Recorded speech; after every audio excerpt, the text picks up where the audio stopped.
I've had conversations with people about it, and it's like, Jesus, like just trying to get the documents, like when they're trying to get the Epstein files, like the state of New York, one of the district attorneys was hiding documents that have forced them to give documents. I think there's so many powerful people that are on those lists. There's so many powerful people that went and partied. Air quotes, partied. And how many of them went to the Diddy parties? Have you been paying attention to the trial? Oh, yeah. Trials. Wild. With Ghislaine, with Epstein, with Diddy. Either Diddy's going to commit suicide, either he's going to be hiding somewhere that we won't hear about for many, many years, or he's going to be O.J. Simpson, and he'll be released and said, I told you I was as innocent. I told you nothing happened. I told you I was this. Or he's going to go to jail and spend the rest of his life in jail. Not likely, because he has access to a lot of information on a lot of people that make a lot of money for people in Hollywood. Do they want those people to be gone? I don't know. The case surrounding Sean Diddy Combs is unraveling rapidly, and with each passing day, shocking new revelations and high-profile names, including Cassie Ventura, are being pulled into the spotlight. What began as a lawsuit from Cassie has cracked open a deeper, darker narrative. It's no longer just about personal misconduct. It's starting to resemble a web of control, manipulation, and secrecy so vast that many are now comparing it to the infamous Epstein scandal. Is not just about sex trafficking one victim, and it's just about more than sex trafficking. The RICO, feds are accusing him of multiple acts of kidnapping, arson, witness tampering, bribery, forced labor, intent to distribute narcotics, and more. Cool. Diddy's case has been making headlines for months, but now it's taking a sharp turn into something much darker and far more sinister. The deeper the investigation goes, the more it feels like Diddy wasn't acting alone. Whispers of a hidden network, much like the one behind Epstein, are growing louder. People are beginning to wonder, is there a powerful lobby protecting him from the shadows? Will they pull the strings to make it all disappear, or will they turn on him the moment he becomes a threat? The stakes are higher than ever, and the conspiracy runs deep. And now the story takes an even more chilling turn. Patrick Bet-David, PBD, has raised eyebrows by pointing out something that many find too strange to be a coincidence. The lead prosecutor on Diddy's case is none other than the daughter of former FBI Chief James Comey, a man recently in the spotlight for what some believe was a veiled reference to the killing of Donald Trump.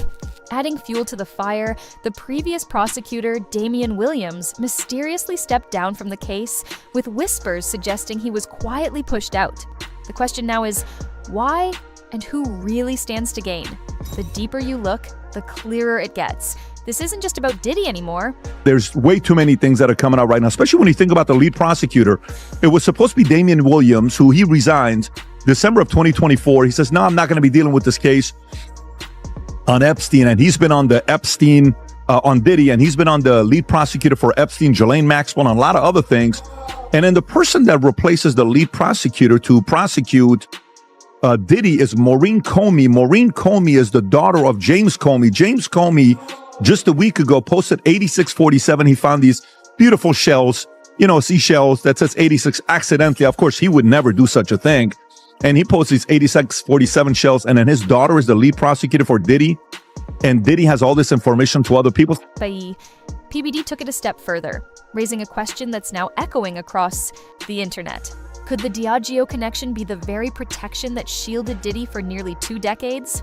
He's been allegedly involved in these dark activities for over 17 years, yet not a single major case stuck until now. Why? PBD suggests that maybe Diddy wasn't just lucky, maybe he was protected. Diddy sues Diageo.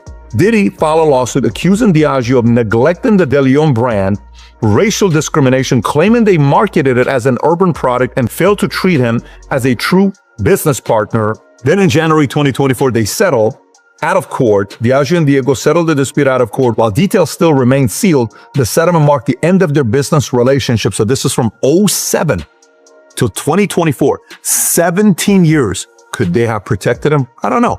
Their CEO currently today is Deborah Ann Crew. She was a former intelligence officer in the military.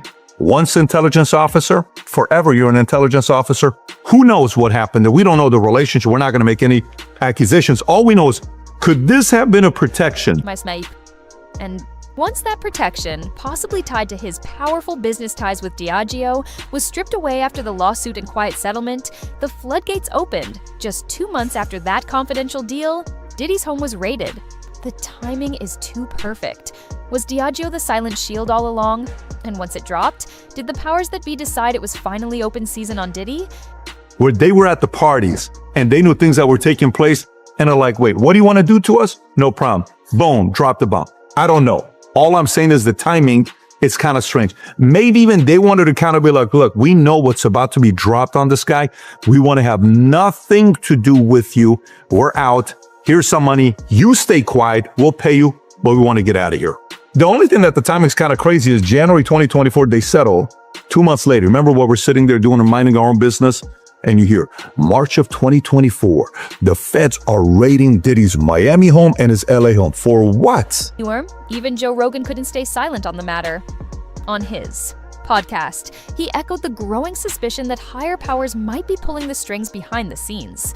Rogan drew a chilling parallel to the Epstein case, reminding listeners how even district attorneys were caught hiding key documents to protect the powerful had conversations with people about it, and it's like, Jesus, like just trying to get the documents, like when they're trying to get the Epstein files, like the state of New York, one of the district attorneys was hiding documents that have forced them to give documents.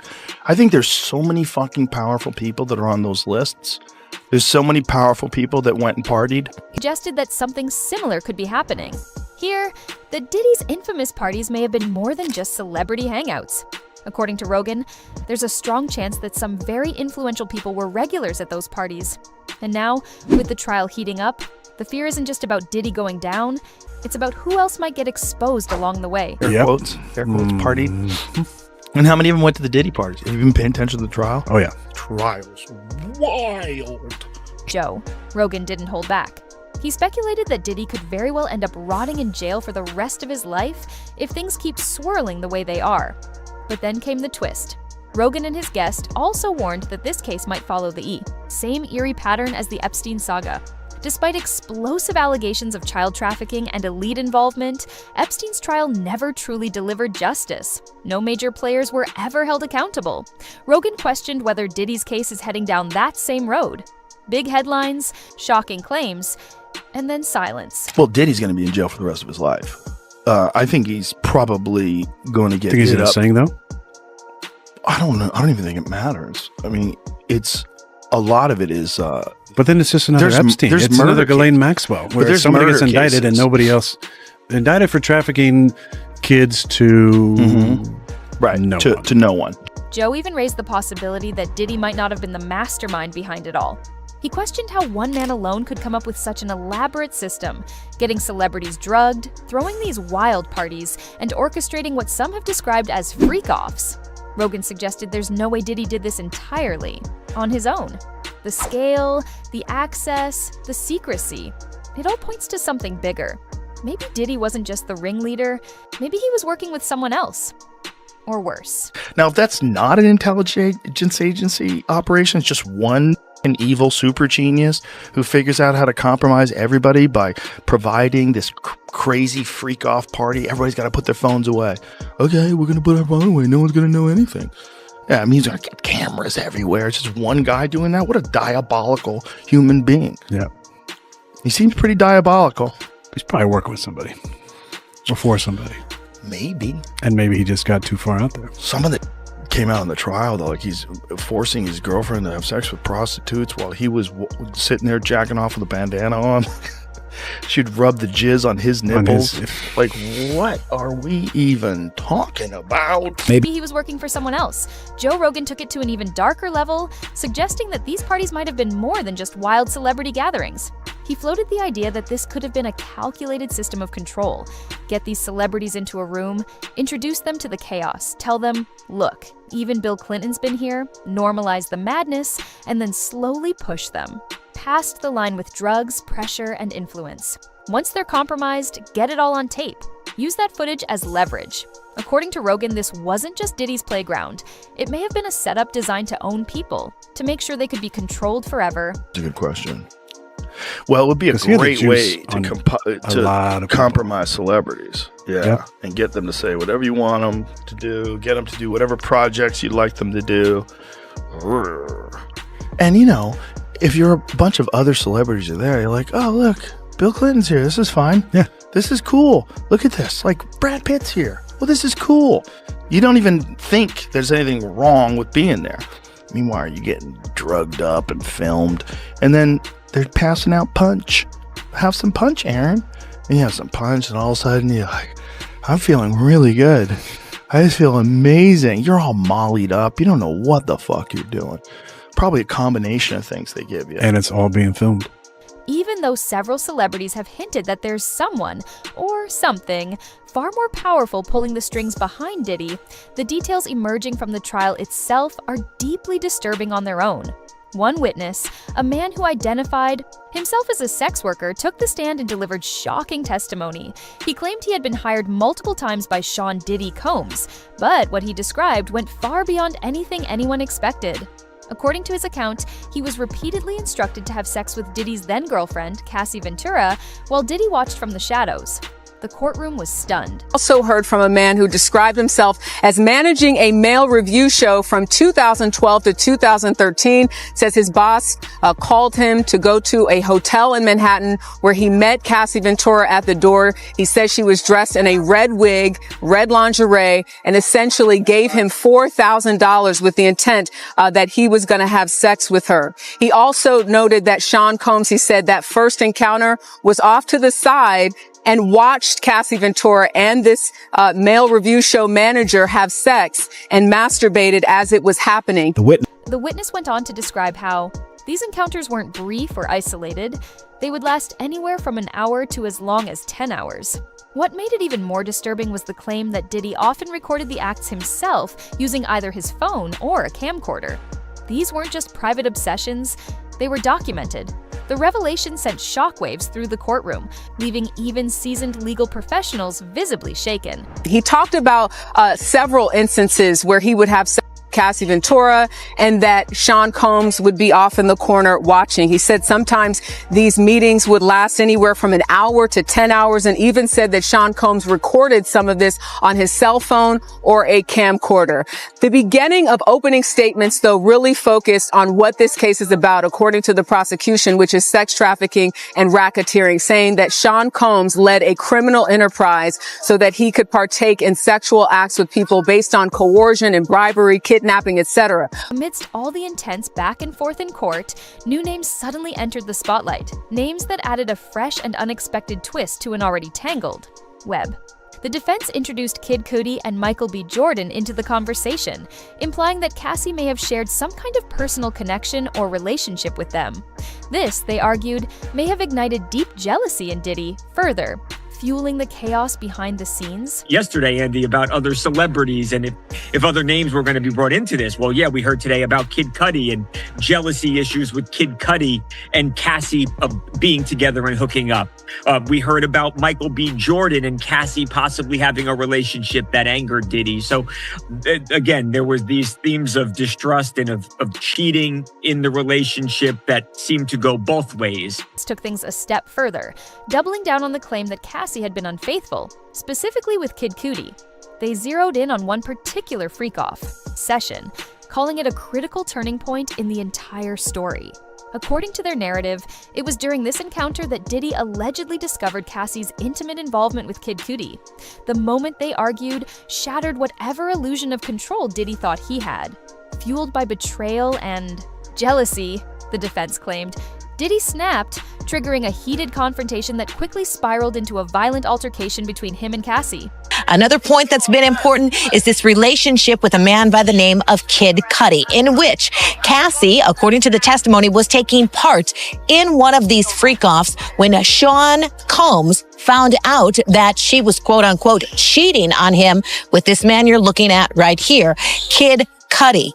She was in one of those freak-offs, and then Sean got a hold of her phone and then realized that they had been having a relationship together, and she said that that did not go over very well, to say the least. So one of the other things that defense counsel has been saying back and forth with Cassie, when Cassie is responding with things like, I can't recall, it's a long time ago. At one point, defense counsel said, yeah, it was a long time ago, and it sounds like you were doing a lot of drugs. David James, Sean Diddy Combs' former assistant, also took the stand, and his testimony left the courtroom in stunned silence.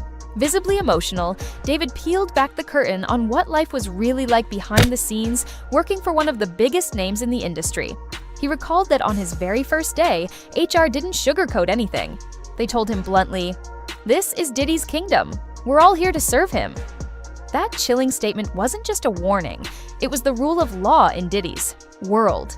From that moment on, David said he understood exactly what kind of environment he had stepped into, and it only got darker from there. Now, we also heard today from a personal assistant to Combs who became emotional on the witness stand when he testified about his interview at Bad Boy Records to become his personal assistant. David went on to reveal a deeply disturbing dynamic of control, manipulation, and fear. He recounted moments when he quietly pulled Cassie aside, trying to convince her to walk away from the toxic world she was stuck in. But she couldn't. According to David, Diddy had his grip on every aspect of her life, her career, her money, even the home she lived in. It wasn't just emotional manipulation, it was total domination. Cassie, he said, wasn't just in a bad relationship. She was trapped in a system where escape felt impossible. He also testified about an exchange he had with Ventura in which he talked to her about leaving this chaotic, crazy lifestyle. And Ventura told him, James testified, that she couldn't leave because Combs was in charge of her career and her money and her apartment, and so she couldn't leave. He'll be back on the witness stand tomorrow. It was interesting, when he was leaving the courtroom, he looked over at Combs, he nodded at him, and Combs nodded back toward him. So this testimony clearly not helpful for Combs' defense. Casey? Richards, a former member of one of Diddy's bands, came forward with a chilling allegation that shook the courtroom to its core. Taking the stand, she recalled a moment that's haunted her for years. According to Dawn, while they were all at the house, Diddy approached her directly, his tone serious, his message unmistakable. He warned her not to say a word about what he was doing to Cassie. Then came the threat. Dawn claimed Diddy told her flat out that people who go against him go missing. Dawn is testifying that exactly what she talked about in her civil suit, in addition to some other things that they were in a house in LA in 2009. Diddy beat Cassie because Cassie wasn't finished allegedly making his food on time. And the next day he came in the room to talk to her and her band member, and he basically told them, alleges that he told them, don't say anything. What y'all saw up there was passion. And when people say stuff about things like this about me, they end up missing. Mm-hmm. That is what Dawn is alleging. So the government is like, this is definitely relevant because it'll show that, number one, he was conscious of guilt, conscious of what we're trying to prove is that he knows what he's doing, but he allegedly makes people feel scared so that they will just continue to let him do what he wants to do. Dawn Richards' chilling claim that Diddy warned her people who go against him go missing now carries an even more unsettling weight because it may have just come true. Investigative journalist Ian Carroll recently reported a deeply troubling development that has cast a dark, ominous shadow over the entire case. The third alleged victim, a woman who had voluntarily come forward to testify against Diddy, has mysteriously vanished without a trace. Her identity had been kept confidential for her protection, but now, according to Carroll, she's simply gone. No contact, no updates, no sign of her anywhere. The timing is terrifying. But then it turned out that victim 3, unknown, we don't know who it is, but victim 3 apparently is missing. Just a few weeks ago, victim 3 came forward, or didn't come forward, but said that they were willing to testify in the trial. And though we don't know who it is, it obviously was important to the case because they were going to put victim 3 on the stand. And then just before this all came together and before Diddy took the stand, victim 3 apparently was out of communication and we do not know where they are. My thought immediately went to the girl Allie that is sharing all the salacious stuff. I went and looked her up and she's still posting on TikTok as not her. So I don't know what to make of it. I don't know who victim 3 is. I'm sure we can all come up with some crazy conspiracy theories about what's going on there. Diddy's side is hoping for a mistrial just because they don't have one of their witnesses. That is extremely unlikely, but it is possibly going to cause some delays, and it might actually impact the ability to prosecute Diddy. I presume that Diddy is pulling out all the stops, as we've heard reportings of private investigators looking into people and people being pressured or influenced by his family members. Adding even more fuel to the already blazing fire, Big Homie, a former associate who once worked closely with Diddy, has stepped into the spotlight with explosive claims of his own. In a recent interview, he didn't hold back. Big Homie alleged that Diddy has a long history of making people disappear and warned the public that what we're seeing now is just the surface, the beginning of something far more sinister. He revealed that one individual who had reportedly come forward with crucial evidence has now mysteriously vanished, leaving no trace and no answers. This, he said, mirrors the very warnings Dawn Richards gave when she spoke of threats and disappearances. Big Homie was clear and direct. He believes strange things are going to keep happening inside and outside the courtroom, and with a tone that sent chills down listeners' spines, he added, "Things have already started." Whenever these trials come about, the closer you get to the trial date, a lot of things start happening to remove people from the case that are going to strengthen the case for the prosecution. And I feel like we're watching that take place now with one of the male sex worker guys who provided tapes to the feds. He's disappeared. And this is similar to what happened in the Tory Lanez case, where the bodyguard whose DNA was on the weapon, he disappeared. So I expect to see a lot of strange things take place. I expect to see the defense team do a lot of steps to lighten the image of Combs. And we've been watching that take place. Reflecting on the case, Big Homie didn't hold back. Speaking with a tone heavy with disappointment and gravity, he laid it all out, saying that when a man like Diddy, with fame, fortune, and influence, becomes addicted, whether to drugs, power, or his darkest fantasies, he doesn't just lose control, he loses himself. Big Homie didn't sugarcoat what he believes Diddy has become.